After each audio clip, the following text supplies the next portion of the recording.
To start, you've heard the soundtrack, haven't you? The intro music. Yeah, no, you have to imagine it's playing. Great. It's great. Yeah. Okay, welcome to another TasFarmers podcast. I'm Grayson, your host. Today, we're joined by the Minister for Primary Industries, Gavin Pearce, to discuss the future of Tassie agriculture and some of those major issues facing farmers right now, from deer wallaby management reform to biosecurity and the controversy surrounding Rushy Lagoon. Let's do as we always do, which is to go around the table and say, well, welcome, Minister. Thanks for coming. Well, it's a pleasure to be here, Grayson. Pleasure. Look, some of our listeners probably know you as Gavin Pearce, federal MP and now State Minister for Ag. But what's your background? You come off the farm as a young man? Yes, so my family's originally from Sisters Creek. We've been there since the 1800s farming. So sixth generation, I think. Went to the Wynyard High School, the University of Wynyard, and at 15 left school and embarked on a dairy apprenticeship. I was a share farmer up at a place called Calder, which is just near Wynyard. We supplied, in fact, at the time we were the second largest supplier of milk to Cadbury's. And worked as a dairy farmer, worked through that apprenticeship back when the Alan Ranson days, Martin Huzzy, I know Nathan would remember those names, Laurie Bonney also back in those days at what is now TAFE. And then in a subsequent downturn in the industry, so a downturn in the international commodity price meant that I needed to go look for other employment off farm for a couple of years. Where did that send you? Well, I joined the army. Yes. That's right. Let's go. And, as did my father and his father, all the way back to the Boer War. So it's a tradition. Meant a lot to me. I thought I'll join the army for 2 or 3 years until the milk price comes back up and I'll jump back into dairy farming because I loved that also. But once I got into the army, I felt that I loved that equally as much, and I ended up staying for a little bit over 20 years. Crikey, a career in the army. A career, yeah. And that was in the Secret Service side of it? Or? Oh, well, not so much the Secret Service, but it was certainly the Royal Australian Corps of Signals. I was allocated as a communicator, combat signaller, and electronic warfare is where I sort of led. So signals intelligence, prosecution of the electromagnetic spectrum in turning that into intelligence for the commander on the ground in a tactical environment. So I was boots on the ground rather than in shiny backside sort of job. So active service? Yes, I saw active service in East Timor when that blew up in 99. They got me out of Bougainville to do that job, New Guinea, but served all over the place, including Antarctica. It's a job that I'll never forget. It's a job that served me well for what I've done since. And I was in an instructional role for quite a large training? Yeah, so I was an instructor as a corporal, as a sergeant and as a warrant officer at our first recruit training battalion at Kapuka, training young civilians how to be soldiers. I trained officers at our Royal Military College, and I also trained as a leadership instructor in places like Land Warfare Centre, and as soldiers developed through the ranks, I would take them and show them how to lead soldiers into battle. It's a very important job. It's a job that I loved. It's a job that I'll never forget. And as I say, Grayson, it's a job that those skills I draw on every day. You know, that those leadership skills. I think I was brought up in a fairly tough school, but it was a good school. And you combine that with, and I found this also when I went and out of Tasmania, and I found that these young kids were coming from farms and coming to Kapuka. They're the ones you could see shine. So the combination of that rural background, the self-discipline learned on farm. 100%. And of course, the consequence of actions as well is important. And I think that's an incredibly important lesson that we teach our next generation is if you do something, there's a consequence to that. And sometimes we often lose that. And it's an excuse made. But my father was They're not an so old common sense. Yeah, exactly. Yeah. And the thing about common sense, and you guys get that loud and clear, is it isn't common. So that's me. And then from army, you've made a leap, or did you have a bit of a transition? Well, I'd posted. I met my wife, my late wife. She died in her early 30s, but I met her in the army. She was also in aviation corps. Yep. They'd posted her to Townsville, and they'd posted me to Holsworthy as the RSM of Headquarters Special Operations. It was my dream job, but bit of distance. Yeah, but we had a little boy, and his name's Hamish. He was I don't know, a couple of years old, 18 months old, and we'd made a pact that this is Amanda Jane and I that if we were ever separated, we'd put our family first. And when I was away for that 20 years, every clip that came up on that television, it didn't have to be there for long. I knew that was Tasmania. I knew that that's where I wanted to be. You know, that bracken water you see, the farmland. The hills. That 100%, I yearned for it. I was like a Kelpie in Bondi, really, living in some of those places that, capital cities. Yeah. I yearned to be back. So consequently, discharged from army in 2004, borrowed a stack of money. Stack of money, and I know where this is going, don't we? And I have an agriculture. I'll admit it. My name is Gavin, and I have an agriculture addiction. and we bought the farm at Lapornia. Still there. Still there. I'm about to say you're still there. Myella, Lapornia, Scotts Road. So as well as that, we bought something to fund the farming addiction, and that was Pearce Concrete. Was Pearce Concrete Products Proprietary Limited. So we made all the water troughs basically in the northern part of the state. So we made water troughs, we made centrifugally spun culvert pipes for the forestry industry and the agricultural sector, triple interceptors, loading ramps, all that sort of precast stuff, and I delivered that all over the state. And then when Amanda, she developed a rare form of cancer, a thing called peripheral T lymphoma, and we lost her within 4 or 5 days of diagnosis at 32, 33, whatever she was. And I was left with a big debt. So you remember that money that debt didn't go away. I had a whole stack of people working for me. Yeah, big responsibility. I had 600 or 700 head of cattle. I had an abattoir that we were running. I think we had 8 or 10 ABNs back then.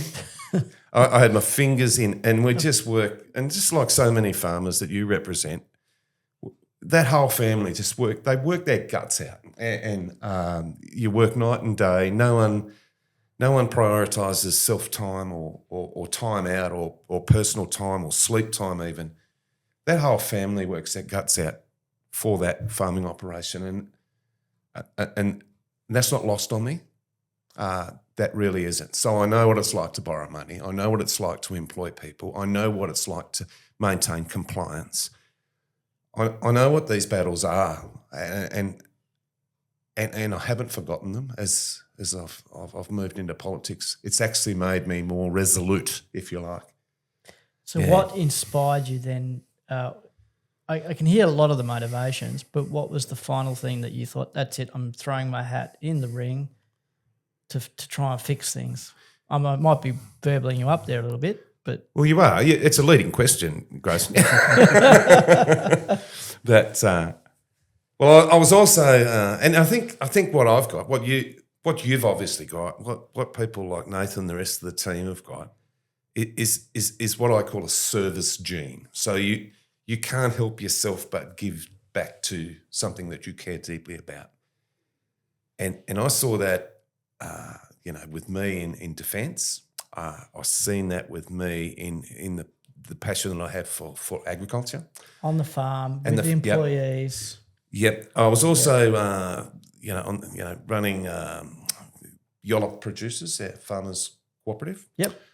And it was from there that sort of springboarded me into, and some peer pressure, by the way. Yes. Yeah, we need your type Yep. in politics. And I said, well, what's my type? And they said, well, you've got the runs on the board. You're passionate. You're real. Yeah. You're authentic, and you know what it means to be a business person and to get the most out of business. But you also understand those big things, those big principles that are affecting everybody. Would you consider it? And they put it in such a way that it started to sink into me. And you could hear service calling. Yeah. And it's a bit like that. And so ran in the 19 election. They said you probably have to run 2 or 3 times, name recognition and what have you. But my next question was, the ultimate response was, what was the public's vote? I mean, it's fairly you probably positive. carry the numbers in your head. No, it was. I don't actually, but it was a significant vote the first time, and I worked my guts out. I really did. In that, particularly, we were in government. Scott Morrison was the Prime Minister. I'd won him the seat. I won it off another party. Yes. And of course, I was able to put things in such a way that we were able to return a lot of money back into, I think it was 1.3, 1.4 billion back into the region, into the electorate in that first term. So consequently, in the 22 election, Braddon was actually the strongest coalition swing in the country, positive swing in the country. People recognise that, and they also recognised that I was actually fair income about this, that I actually cared about where I come from. I cared about the future. I cared about the future just like you do, that next generation of our young farmers that are coming up, and keeping that family farming ethos together. I get it deeply, and it's something that I'd give my life for. Fantastic. I didn't expect to go quite so deep. Sorry, mate. No, fantastic. Because now it's Mr. President Nathan Cox is here with us. Sorry, Nathan, we just started diving off into some excellent stuff. I really want to get more into your feeling on election night and stuff, but maybe we'll have to have a second podcast about the machinations of federal politics and what went on. Nathan, welcome. Good to have you back. You're here as the TasFarmers man today. Neil and Nathan are both out and about, advocating and getting it done. What's been happening? We've been busy, Grayson. Every day. Very busy. So there's lots of things on our agenda, and as you know, you handle a lot of the communications around it. There is never a dull moment, and hopefully we're getting traction. I think we are, and as the media man, I can sort of say that we've had massive numbers in terms of reach of things like Rushy, which we'll delve into a bit later. Back to the star of the show today, Minister, you recently presented to our board, and the theme really was about the future of ag and what the government's up to. From your point of view, what's the current state of ag? Is it a good spot? I think it is in a good spot. I think it is in good hands. I think, that's $2.8 billion farm gate value. I think the farming expertise and having come from that federal job and sat on that federal standing committee for agriculture, I've been all around other states and territories. We sometimes don't realise, because we're so isolated here in Tasmania, just where we are with ag. Just the farming expertise, the take-up of new R&D, the cutting-edge technology, where we're at as a farming body, as a farming group. I think sometimes we underplay that. We're certainly some of the most productive. 100%. And it's a bit like, I was explaining to them that they said, well, if your land is so productive, then why do you put so much fertiliser on per crop? I said, well, it's concentrated. It's like what you have down to here, so we've got to turn that up. So our input, we're heavily reliant on inputs because we're right at that cutting edge, that culminating point of production. In terms of, I think we've got a very good balance between the tradition of agriculture in Tasmania. It's been kept alive. It's been passed on from generation to generation. Combination of that, combination of R&D, combination of cutting-edge technology that we're early adopters of R&D, of new tech here. And that's another thing that we shouldn't shy away from. Our Institute of Agriculture and the work that they do, the work that TasFarmers does. And I'm not pumping your own tyres up, believe me, but I'm really proud of TasFarmers and the evolution that we've seen over, from when I was a young apprentice to now. It's an absolute credit to the organisation. I think you're in a place now where you can serve a more holistic, more diverse group of farmers, of agriculturalists than what you ever were before.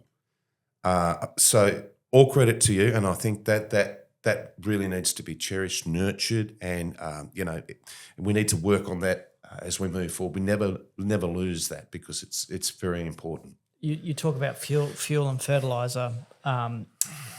With your experience and things, obviously that at the moment is an anchor on agriculture.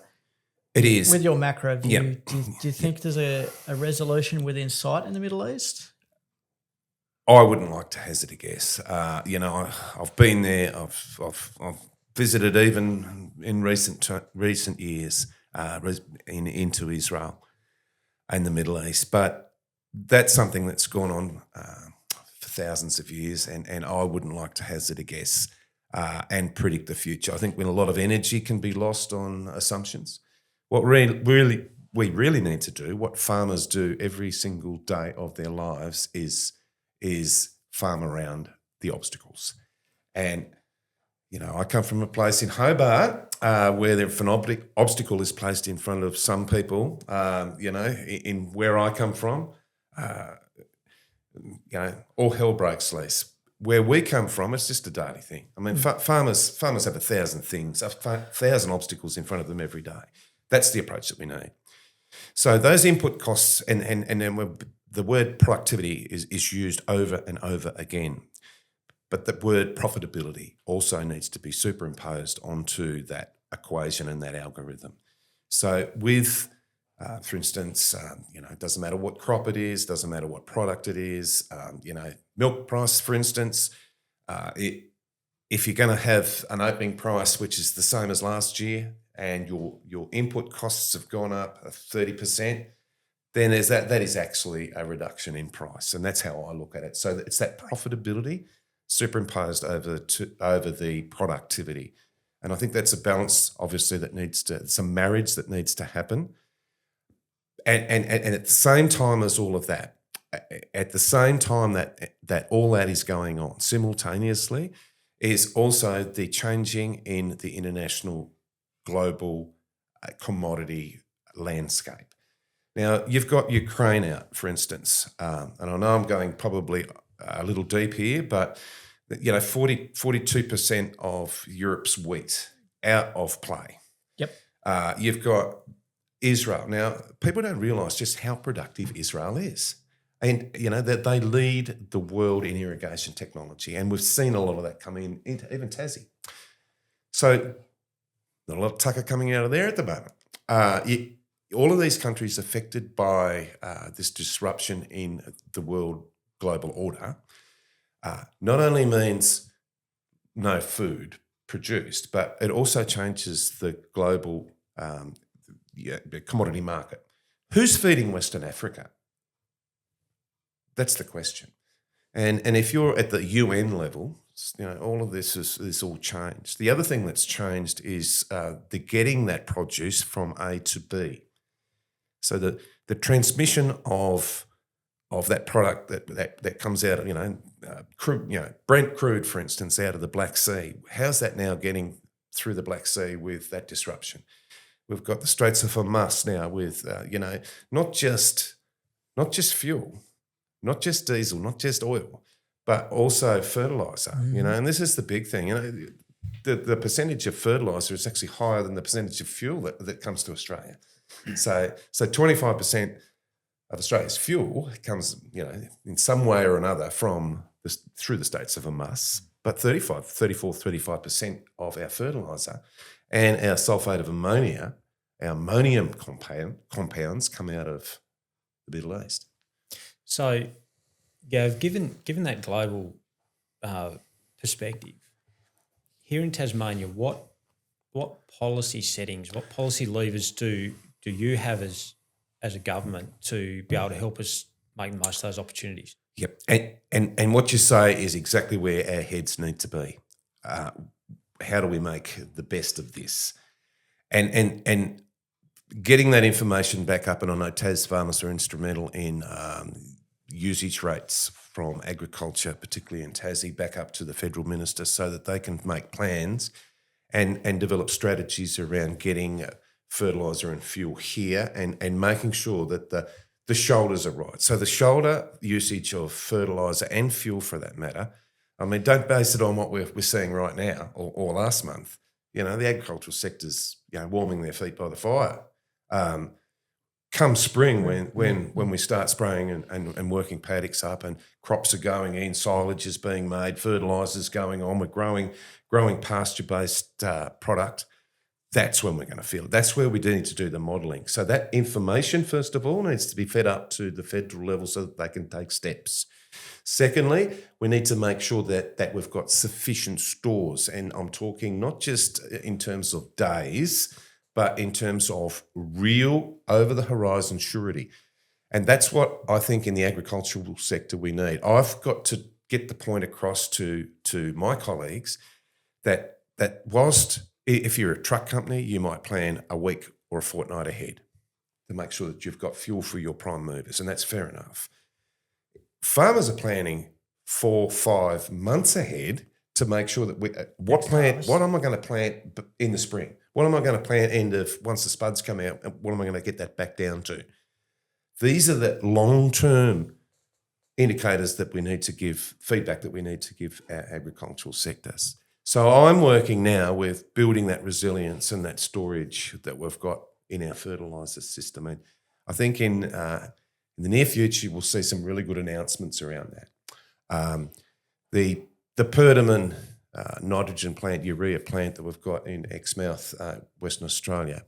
So Perdaman will produce 250,000 tonnes of urea, so 46% nitrogen urea.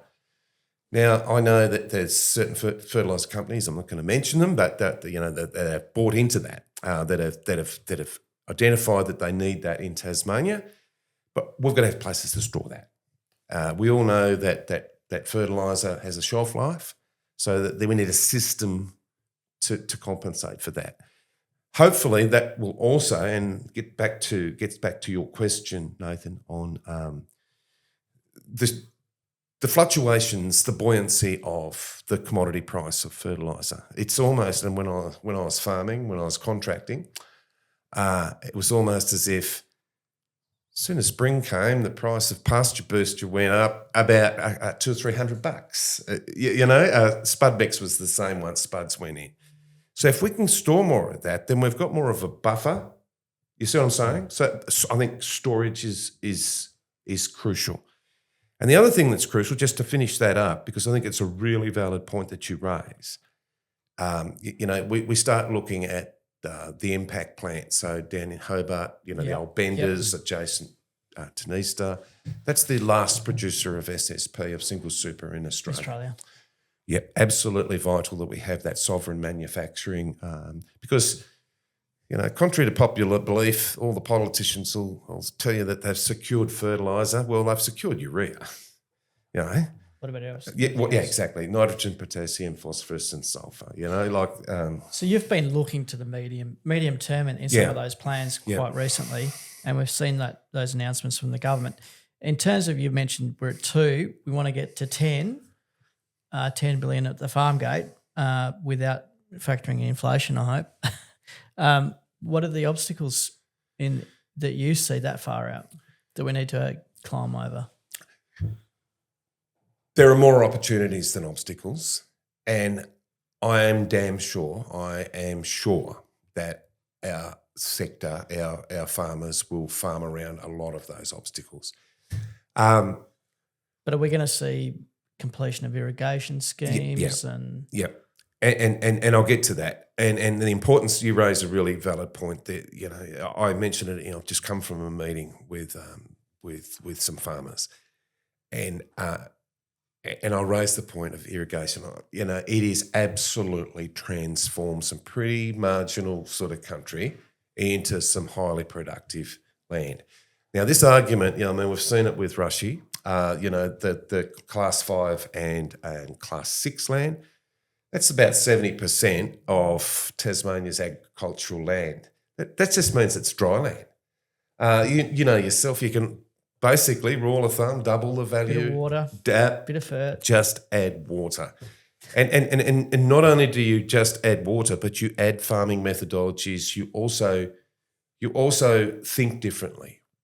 You've spent that money on, and we've seen it in the Midlands already, you think differently. So when you've got access to water and you can secure that, you don't mind spending a bit more on fertiliser because you've got the water to back it up and to multiply it. And you'll think, well, I'll get an agronomist in. I'll start looking at pH. I'll start looking at the biome of my soil to really maximise. I'm not going to spend this much on fertiliser, this much on water, this much on lime. I'll go the next step. And all of a sudden, we've transformed agriculture. You see what I'm saying? It's layer upon layer. And I think But again, you've been looking forward again and doing the work now. Yes. Another one of your announcements has been genetic technology. 100%. And that SDN1. So that around the GMO status of Tasmania. We've said that we'll keep the genetically modified organism moratorium. We'll keep that and have that run. SDN1's not really, it's more sort of advanced breeding than GMO. Is that 100%. And layman's way? 100%. So SDN1 is basically nature's way of dealing with a genomic sequence. So selective breeding, if you like, what they do is, they'll use a natural organism, enzyme is the word, a natural enzyme to segregate the branch chain, and then they will allow Mother Nature to replicate that or to repair that. It by no means interferes with our GMO moratorium. And, people like, for instance, the feedlot at Pirana, they've got that GMO status that they need to maintain, or non-GMO status, I should say, back into Japan. We can still maintain that. We can still write them the certificate. However, in our poppy industry, in our canola industry, ryegrass is another one. The opportunities that the inclusion of SDN1 and the alignment of that to the national system and basically the international, more broader international system will give a lot of opportunities for Tasmania. And the feedback I get from, the poppy producers and the poppy industry is extremely positive. We talk about that expensive piece of water, that Bass Strait. Mm. So the dairy industry, for instance, and their reliance on high protein feed in the dairy industry. Effectively, if we can grow a SDN1 modified canola, which is higher in protein here in Tasmania, we don't have to bring it in. 100%. So effectively, you're not onshoring jobs and 100% industry, are you, Gavin? Exactly. And the other thing it does is it gives more diversity and more crop rotations for Neil's not here, but the spud growers of the world. We need options. We need diversity. So water, unlocking it, genetic. Not genetic, but SDN1. Is there anything else you sort of hitting it out of the ballpark? Is there anything we've missed that's really unlocking ag? Yep, the ag strategy is important.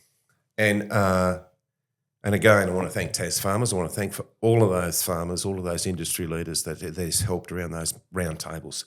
We've gone all out with this, and El Presidente's over there. He'll attest to just how robust those discussions have been. They're quite broad-ranging, and I suppose there were things that were brought up that would probably give the government a headache, but they need to be dealt with, and they'll all impact positively the way we move forward for the next generation. Yeah, but I think they went well, Nathan. They did. They did. So when your time ends, cycles come and go. You might even decide it's time. What do you hope your legacy will have been? It's time for what? Well, retirement and greener pastures to look after.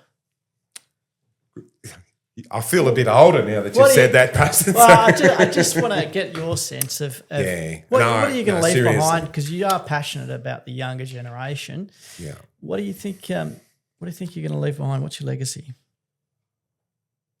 I don't do this job because I need the money or want the money. I don't do it for that. I don't do it for the highlights. I certainly don't do it to be on a camera on television. I do this job because I actually believe in my industry. I actually believe in my region.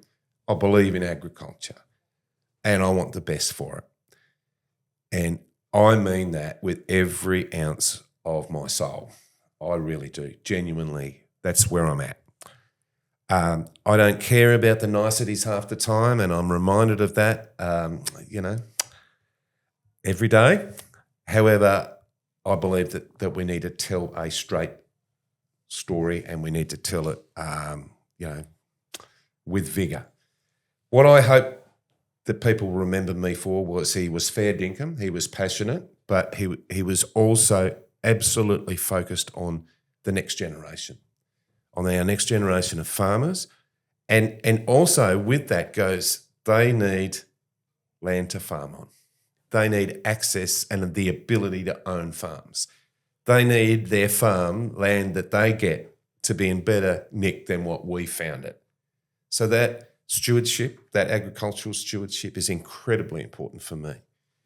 I want Tasmania, and I said this in my maiden speech, you should probably have a little listen one day, Grayson, but what I did say very passionately was I want when a customer picks a piece of Tasmanian produce up anywhere in the world and they see that Tasmanian state of origin on there, then they know that's the very best thing that they can get anywhere in the world. That's what I want.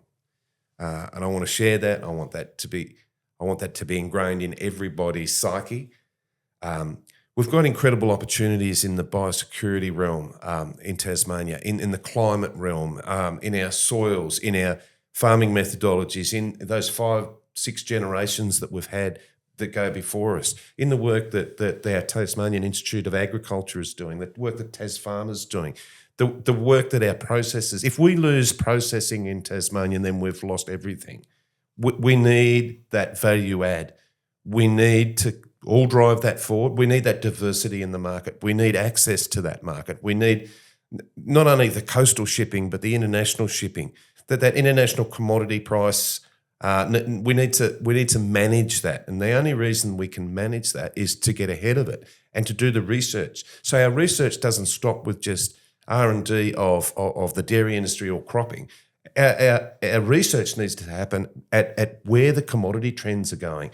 What's it going to look like when we can't feed grain to tribes in Africa? Does that mean more potato product? You see where I'm coming from? You see how we've got to get not only ahead of growing the stuff and delivering the stuff in a profitable way, but also we need to be growing the right stuff and the right variety so that we can keep up with those trends. So what does that mean for policy settings in that space? So looking outward from Tasmania, looking at the downstream processing, look at international markets, like how does that affect how you take things to Parliament, to government, to cabinet? Yeah. And the way I work, the way my method that seems to work for me is I need those practical examples on the ground. If I didn't have a feed into the reason why I know what's going on the ground is because people ring me. I think there's 4,500 numbers in my phone. And sometimes that's a noose around my neck, but I couldn't do without it. The work that you do, the examples that you set, I can't just anecdotally go in and say, oh, we need this. Well, I need this because A, B, C, D, and E, and I need that granularity. We need to tell a story. I think the gap between, it's not just in politics, this is in general life. I think the gap between consumers and farmers is widening, and I'm worried about it. I'm worried about people don't really know where their food comes from, nor do they care. They just want it there. They don't care. They don't care. I mean, you do where does this come from? And good on you for doing it, because people need to realise just what that means, the gravity of that. I'm always surprised when Nathan picks something up and he starts with a story and I go, well, how did that happen? And yeah, where did that come from? Well, it's not from around here. No. Yeah. Or it's packaged in New Zealand and not from around New Zealand either. No. But not to pick on our friends across the water there. Minister, we're just obviously conscious of your time. I'm trying to work out a segue here about birds and debris. But when birds sneeze in Tasmania, our biosecurity system can't afford to catch the cold. It's a big topic. We've seen, I think there was 13,000 seals die from influenza on the islands in the south. It's now reached here in birds. How well are we prepared in Tasmania for an outbreak? I'm glad you raised this, and I've been on the radio quite a bit this week doing exactly that, raising the profile of this subject, and that is H5N1 bird flu. We're in a pretty good shape. We've been for a couple of years now preparing for this. BT, Biosecurity Tasmania, the department, government, industry. And when I say industry, I mean right across the spectrum. The wildlife sector as well, because that's where we found it first, and we'll probably find it first here. A power of work has been done, and I want to recognise BT. They do a damn fine job. We've got some good operators in BT, and they're feeling this. They've got the pressure on. I think we're very well prepared. We are also, we don't need to forget this, we are the last continent on the planet to have a detection of H5 bird flu. What happened elsewhere? Well, it's all different because farming's different. So we're the last continent, say America, for instance, milking cows, for instance, they're in barns. Different farming methodologies to what we've They're got. in close proximity and... Yeah. So we did see a crossover there in dairy cattle. Every country is different, but we learn something from those countries when we apply these precautionary measures. I think in Tasmania we will get this. It will come. So I'm hearing the planning's in place. Yes. What does surveillance and response look like? Righto. Both on farm, but Yep. also in Yep. our native Yep. species. In terms of native species, there's not much we can do. We can't put a sign up. So that's where we'll probably see the first detection. In terms of what that means for agriculture, what that means for farmers, is I cannot reiterate the importance of a farm biosecurity plan enough. It is important. Every time I open my mouth, I say this message, and that is farm biosecurity is important. As I've been, doing that media this week, I've tried to get the point across to folk from the cities that if they're visiting a farmer, by all means visit them, but check first. Those red, white and black signs, the biosecurity signs are important.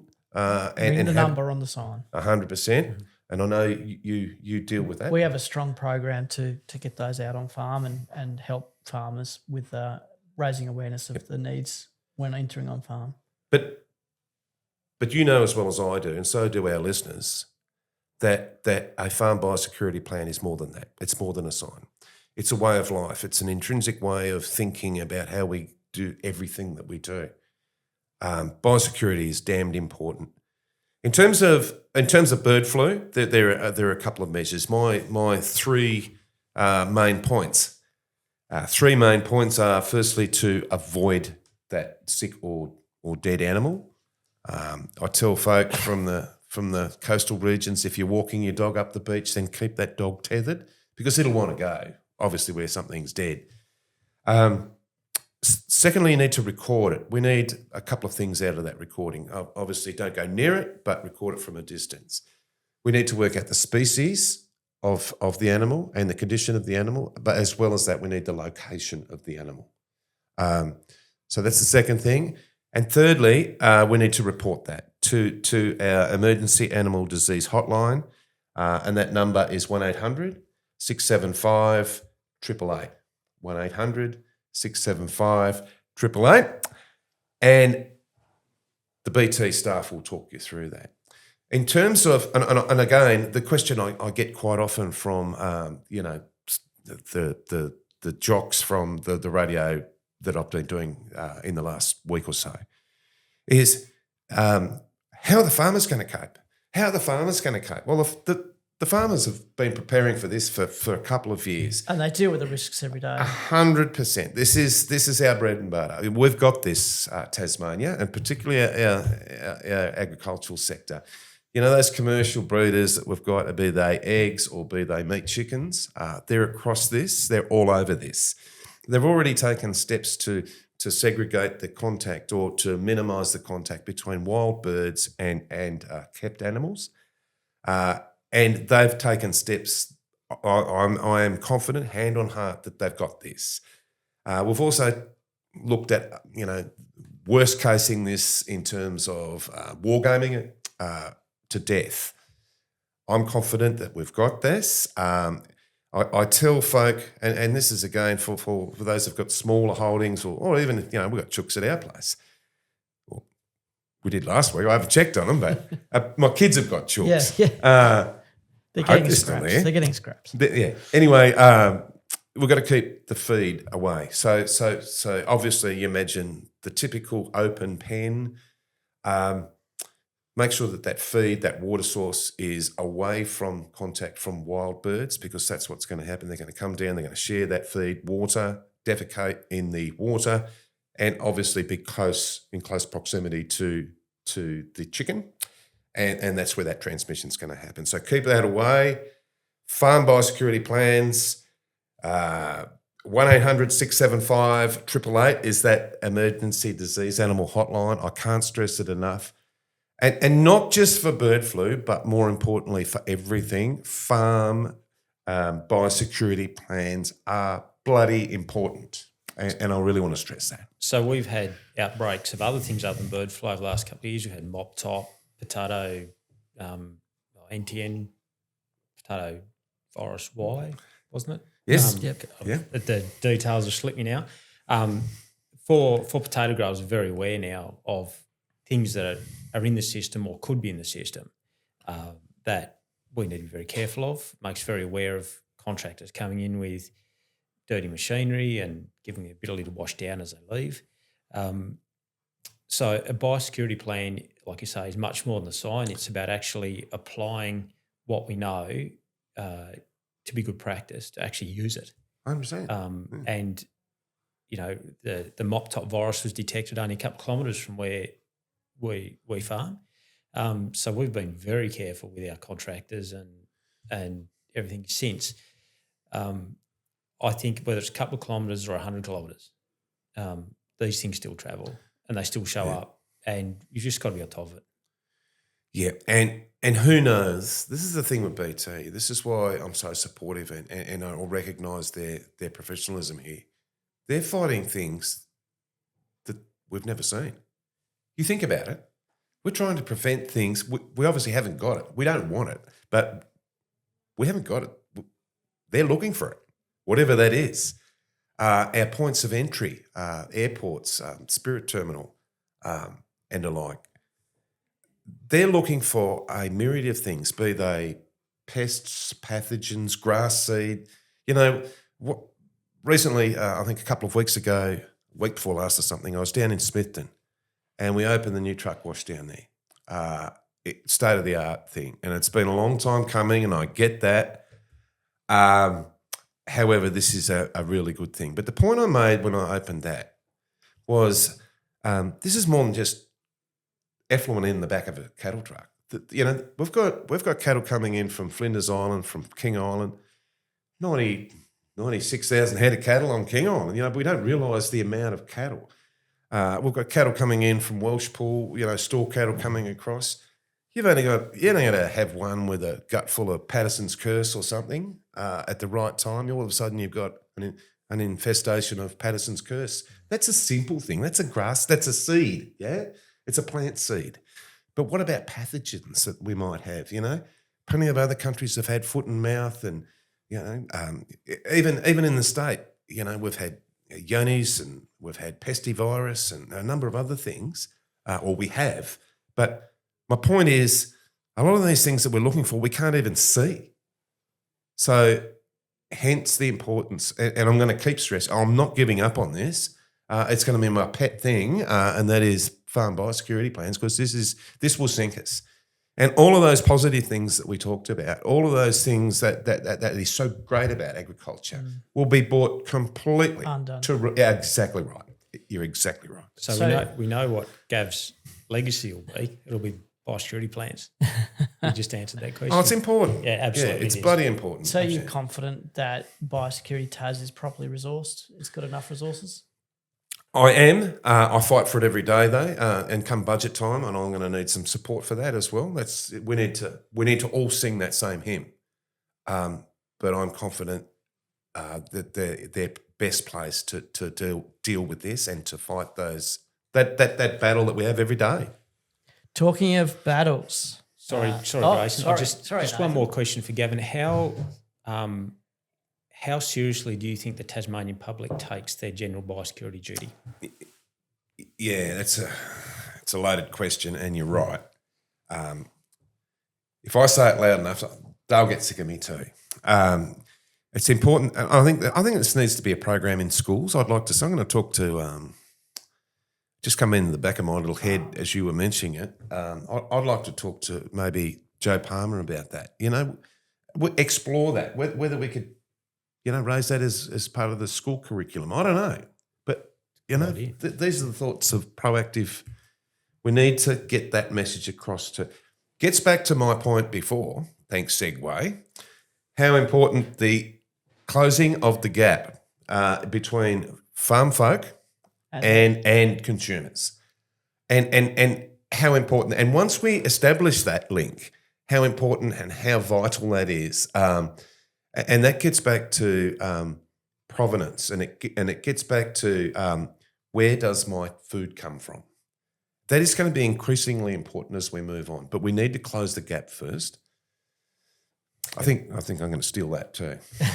Close the gap on biosecurity and education. Close the gap on biosecurity and education. But talking about the average man in the street and the taxpayer and the big fights, from the outbreak of flu to the outbreak of taxpayer funding, let's talk about the issues surrounding Rushy Lagoon. Gavin, you're clearly angered by the Rushy decision.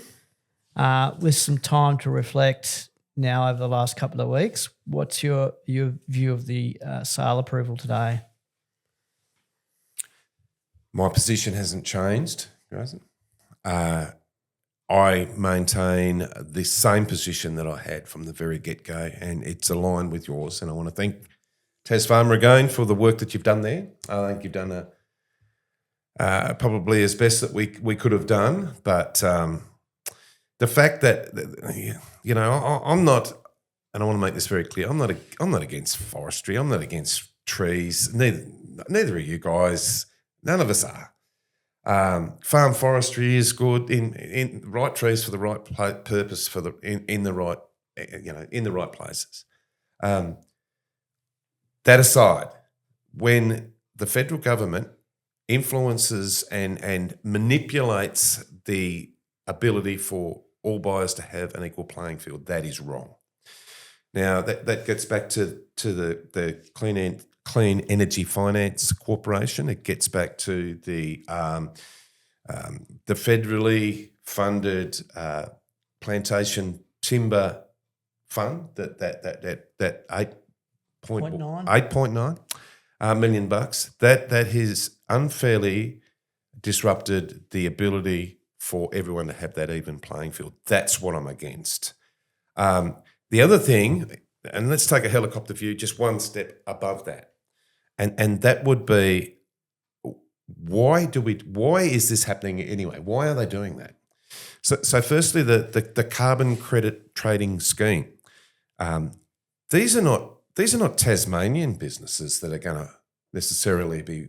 They're not benefiting? These are big international greenhouse gas emitters that are going to be playing in and buying into this scheme. And they're going to do that at the expense of productive agricultural land in Tasmania. They couldn't care less about Rushy Lagoon. They will not know where Rushy Lagoon or Tasmania is. It won't come into their OODA loop. But Their OODA loop. Their thought process, OODA loop. their risk analysis.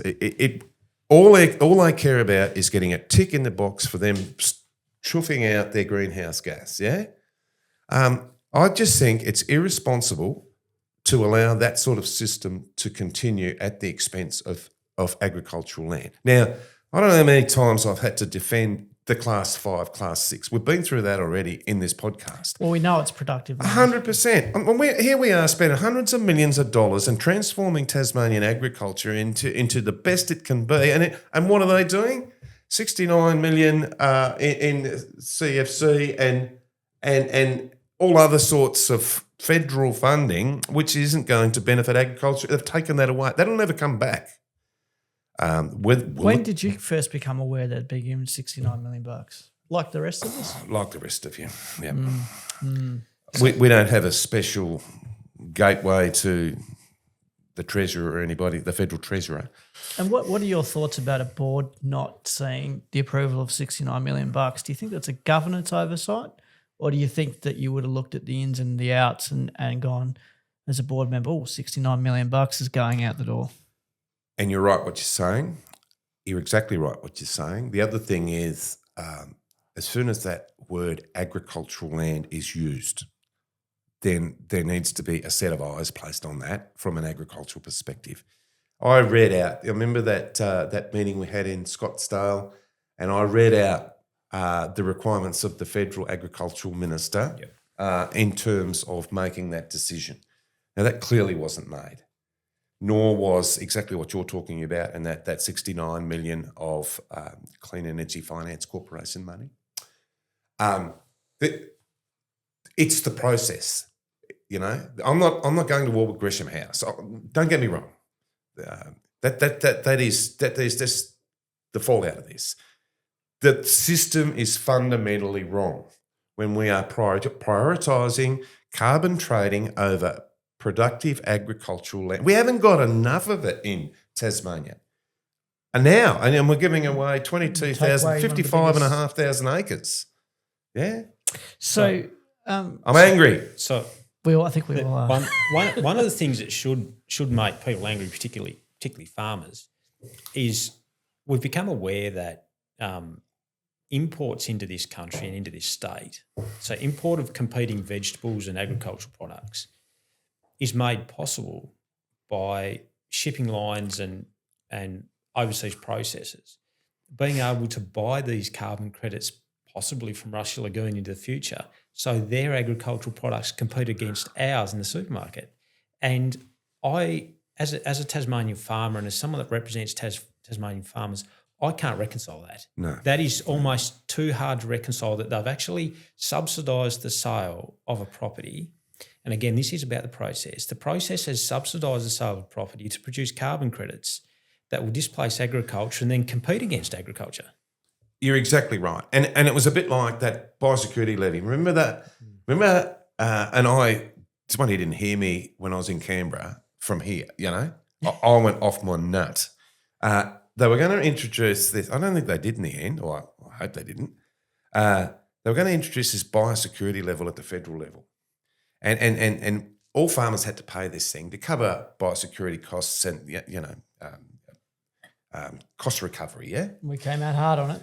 Well, and I stood up in Parliament and I said, here we are paying a subsidy so that we can subsidise Danish farmers from importing potatoes into Tasmania to compete against us. It's exactly the same point, and it's exactly the same principle. I agree wholeheartedly, Nathan. Talking of principles, a trust was set up, and this money is part of that trust, I believe. 6 days before the closing of a grant for the pine trees to be for a grant around the pine trees. Do you think it's possible that a trust could be formed within 6 days and 12 months worth of work could have been done in 6 days to get that approval? Or am I No, I don't. just missing the point? No, I think you're onto it. I'd like to hear your thoughts on the Kennedy assassination or the moon landing, but this is up there with that. I've got a pretty good accountant. Well, let's go a little bit further. There's no way they could do that for me in that amount of time. That's government money into a financial vehicle in a trust. Does that make the sale of Rushy Lagoon a private sale or a public sale? As the minister's claimed it's a private sale. I wouldn't like to say. I'm not going to say. I don't want to jeopardise any subsequent proceedings. Jess Teasdale said I'm now possibly an owner in pine trees at Rushy, and we all might be. So is it a public sale or is it a private sale? I'm very confused as a taxpayer. And should I be confused? No, what you should be doing is asking that to the minister involved. And I'd love for you guys to get an invitation out there to Julie Collins. These are the questions that I think they need to be answered. Invitations are easy, Gav. Responses are impossible to get. I'm sorry? Responses are impossible to get when we offer invitations to meet and to interact with those ministers. We just haven't had the responses. And I don't think this, and here I am, and I don't think there's a day goes by where we don't talk. I don't talk to one of the Nathans or someone from TasFarmers. And I mean that. That's our strength, and I want that to continue. But this has got to go up the chain too. The moral of the story is, though, should government money, taxpayer money, have been committed before the approval of the sale? Not in my opinion. And I don't think there's any sane person that can squeeze that into something that it isn't. I guess it'd be interesting to understand if you think there are any state protections that could be put in place to prevent this from happening again in terms of financial commitments. Yeah. And from your experience federally and also being in state now. Yeah, and I'll be doing my darndest to do exactly that. Now, what that's going to look like, we'll need to wait and see. But I'm not going to give up on this. Have I gone too hard, Nathan? Did you have anything else to add on the sale of Rushy? No, I think we've covered it as best we can. I think the settlement was today. So from now on, it's about looking at what can be done to prevent this and, in retrospect, looking at how it can be prevented from happening again. We think there's some other mechanisms between now and April, I believe, about whether or not the carbon credit scheme is legit or not. So there's still some work to be done, but again, we're just not giving up on it. But these sorts of schemes are the thing. It's a bit like biosecurity, and how passionate I am about that. We can control what's in our area of operations. We can't control, pests and pathogens apart from a biosecurity plan. Things like this is outside the realms of our control, so we need to fight hard and get, don't lie down on this one. This is worth a fight. It really is. Absolutely. There wouldn't be too many farmers from the social media comments I read who would disagree. We've got to keep the pressure on. I am just a poor taxpayer, but as Richard Nixon said, we don't have a cost of living crisis. We have a government spending crisis, and $69 would go a long way in my fuel bill. But Minister, other things that are going a long way are deer. They're travelling everywhere we go. They're appearing in residential areas. It's become a significant financial and operational burden. I don't have to tell you. We've stood on a local farmer's property and we watch a mob just stroll across, eat the grass with cameras in the background. They weren't worried about us at all. But can you walk us through some of the reforms that you've recently been working on? Yeah. So I think during my relatively short term time in politics, I think we've turned the heat up more than has been the case for a long, long time. Those 8 permits that used to exist are now 2. We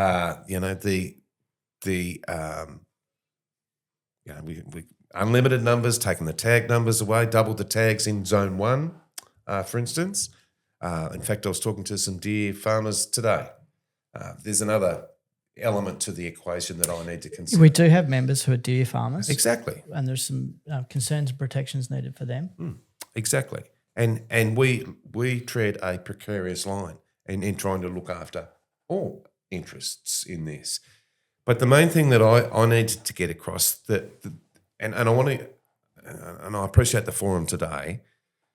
All of those legislative changes, the reduction in the permits, the ability for a property protection permit holder to take unlimited numbers, male, female, all year round, that's never been seen before. And I was told that I'd cop a fair bit of criticism over it. I don't think it was too bad. I think that people have realised.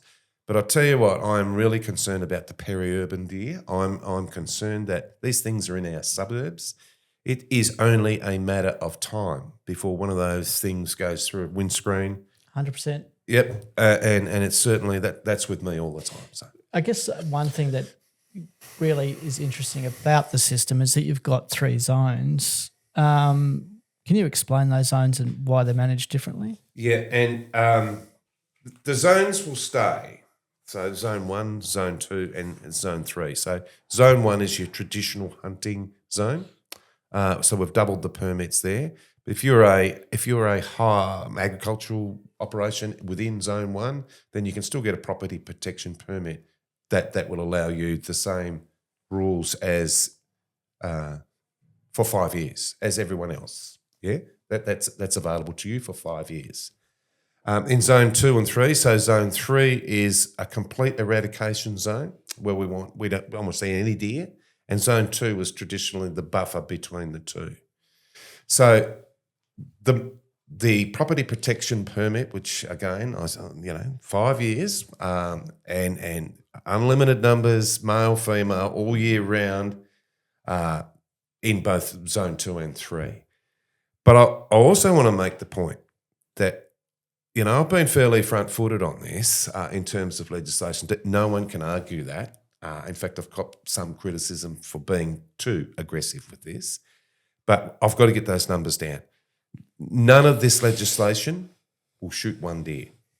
Now this is what I want to make the point here today on your podcast. You've read my mind. When I was a kid, no jokes. It's been a while. I wasn't going to mention it. But when I was a kid, we used to go shooting 2 or 3 times a week. Yeah, and Nathan's probably the same. All farm kids did.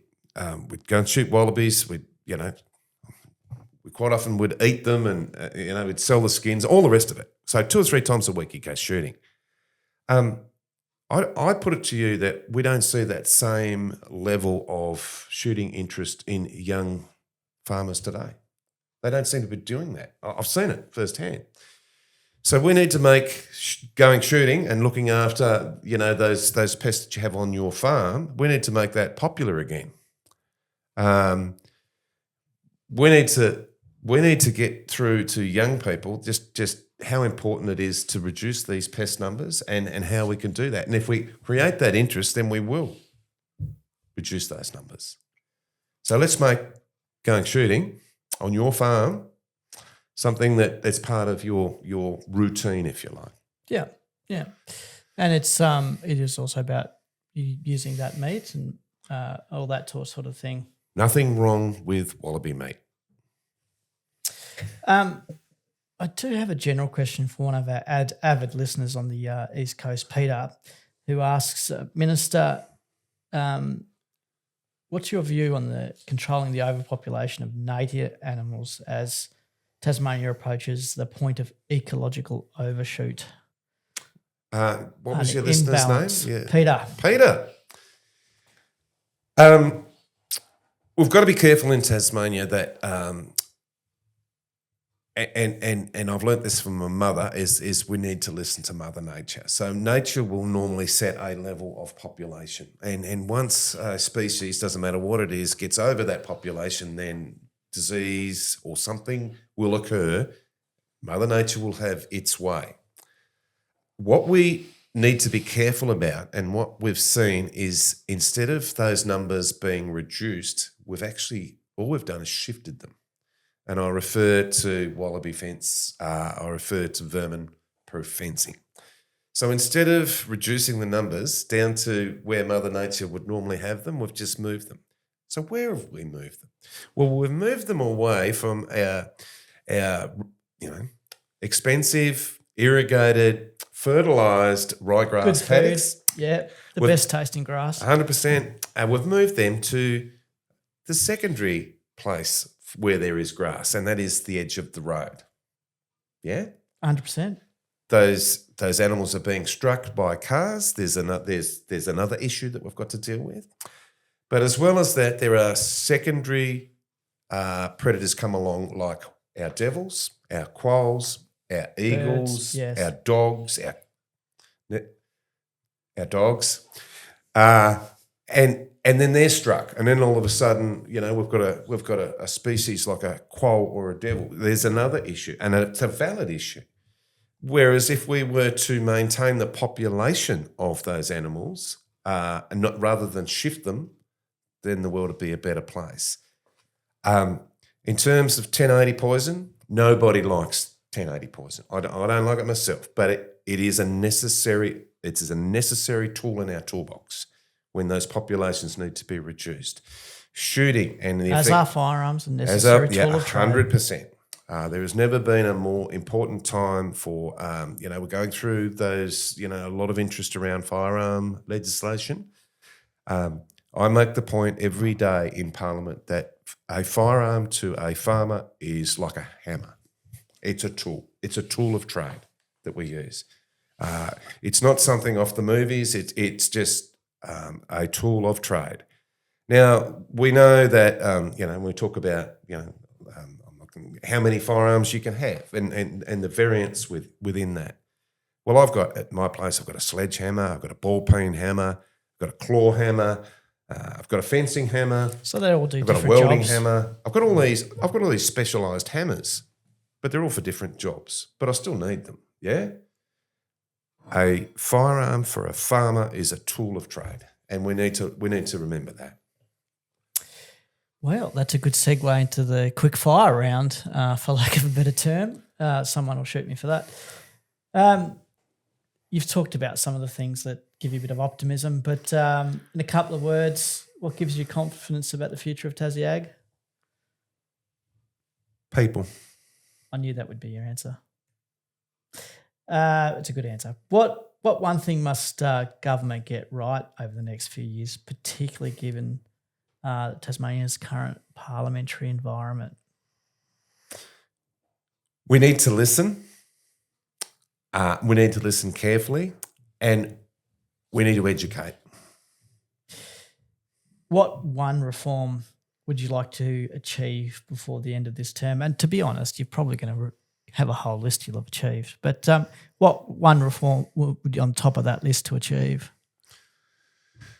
In terms of legislation or in terms of more generally? Well, I like the broad view and the more strategic view, which I think has a greater and deeper impact than perhaps just a small legislative change. So, yeah, what's your strategic change you'd like to see? Yeah, I would like to put a lot more emphasis on the ability for a farmer to control their own universe, to control their own future. Perfect. It's important. Well, as we do every week or fortnight, in this case we've missed one, but what's keeping us up at night, Gavin? Do you sleep very well, or do you have things that are keeping you up?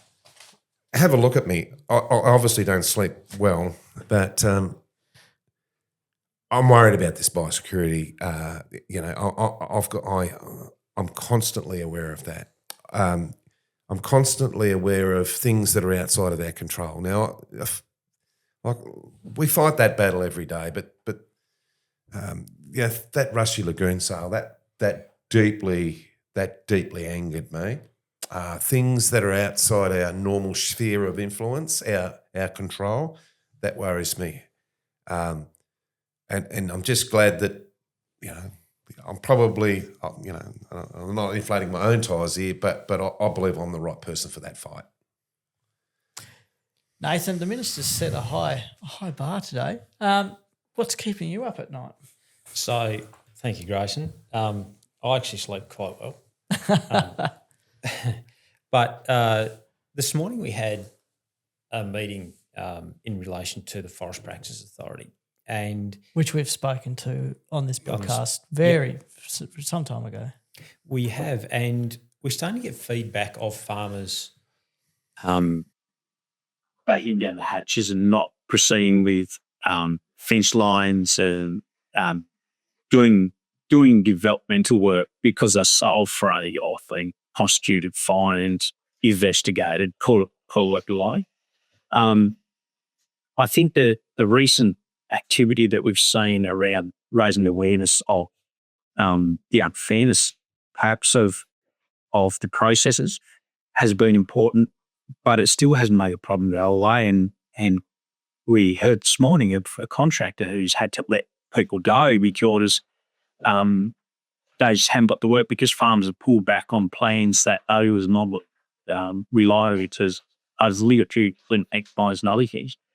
So what's keeping me awake at night on this issue is, are we going to get fairness, clarity, and transparency around our developmental aspirations or paths? We need the ability to look forward. We need the ability to go those trees are in the road. I need to clear a fence line, I need to clear fire breaks.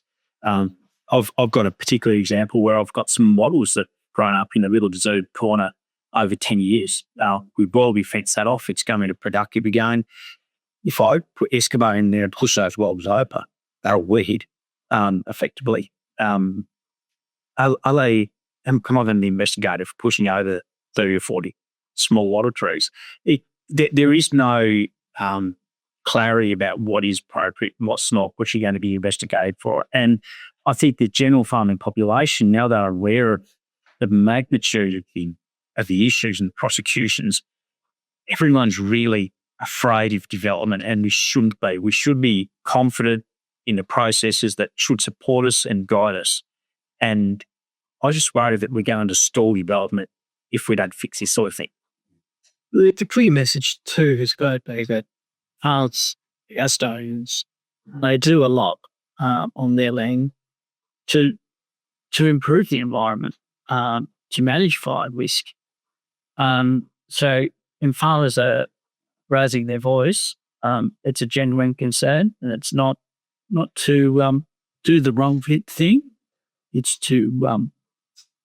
really to do the right thing by the land as custodians. So, Minister, thank you for joining us and sharing your perspective and a little bit of history. Very fascinating, and I'd love to get a bit deeper at another point in time. But thank you, and thank you to Nathan. So, another good wrap up. And to our members, without you, it doesn't happen. Of course, our partners, Telstra, TasBuild, again, good, strong supporters. And everyone who's contributed with questions today, thank you very much. I've spoken to a few farmers. Please feel free to call the office. You can help with biosecurity plans. We've got big Farmex. Nathan's just making gestures at me. Don't forget to get your tickets. It's very well attended.